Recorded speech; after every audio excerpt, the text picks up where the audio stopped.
Hey,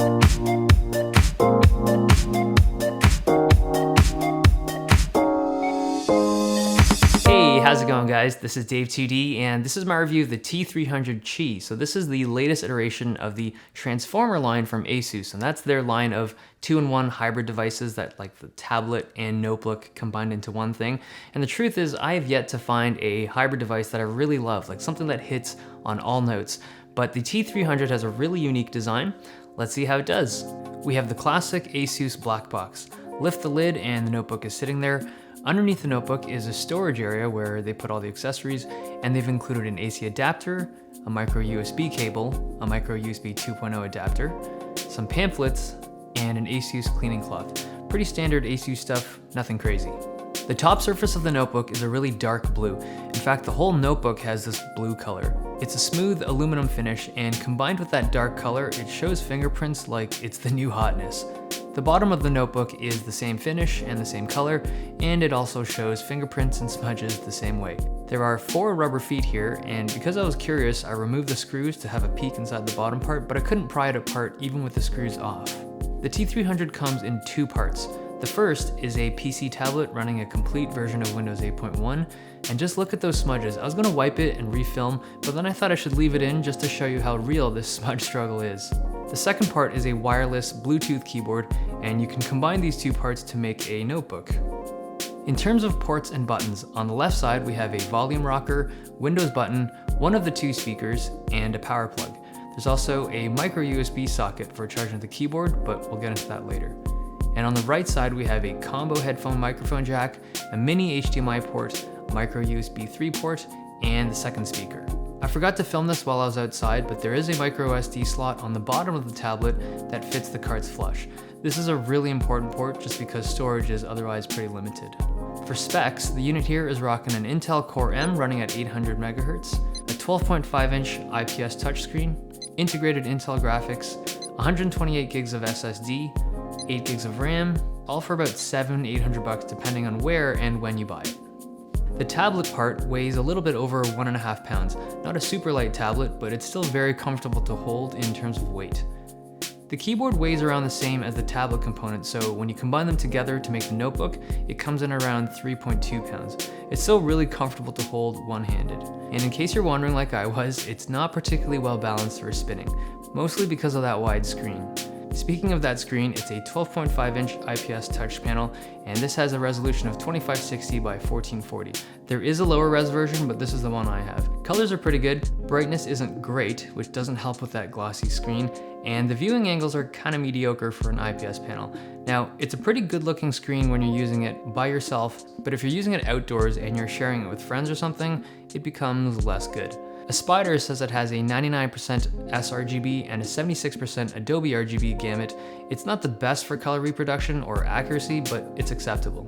The screen has a 16:9 aspect ratio, so when you use it as a tablet, viewing web pages often feels a little squashed with too much space on the left and the right. Using it vertically also feels clumsy. It's a little long for me to hold comfortably, and websites look pretty narrow. On the other hand, a wide screen like this is good for the multi-window features of 8.1, so you can watch things like YouTube while you're browsing something else on the web.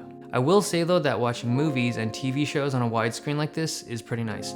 The screen was built with that in mind, and you can get full screen videos with no black bars. The speakers on the T300 are kind of weak. They're quiet, and the lower frequencies are almost totally lost, but there are speakers on both sides, so you get stereo sound.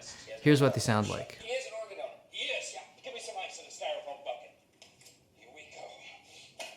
There's a 2-megapixel webcam up top. Here's what it looks like.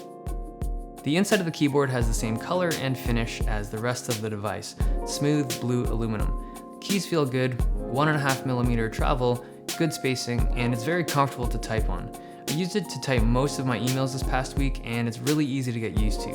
The directional keys are also in that nice T shape that I like. It's a pretty good keyboard overall. The trackpad at the bottom is a different story. It's kind of small and it's not amazing. I noticed a little bit of lag, not sure if the lag's from the Bluetooth connection or the trackpad itself, but aside from that, the tracking is pretty smooth and the buttons work fine. I've definitely used worse trackpads out there. The keyboard connects wirelessly over Bluetooth. There's no electrical connection to the tablet component for either user input or to share the battery. More on that later, but the Bluetooth connection is pretty easy. You turn it on when you want to use it and it connects.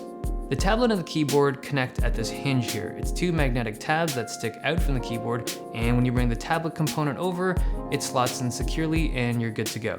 Something I did notice though, if you look closely here, you can see some kind of felt material. So it's there to prevent the two components from scratching each other when they connect, but the felt material seems to show wear really quickly. It's probably not a big deal, but I can't tell in terms of long-term durability. The connection is really good though. It's a strong magnet and you can carry it using just the screen. Using it as a notebook is enjoyable. The keyboard is great for typing and it's comfortable to use in any of the situation I used it in. The screen has a bit of a wobble to it when you're poking at it for the touchscreen, but it doesn't really bother me much.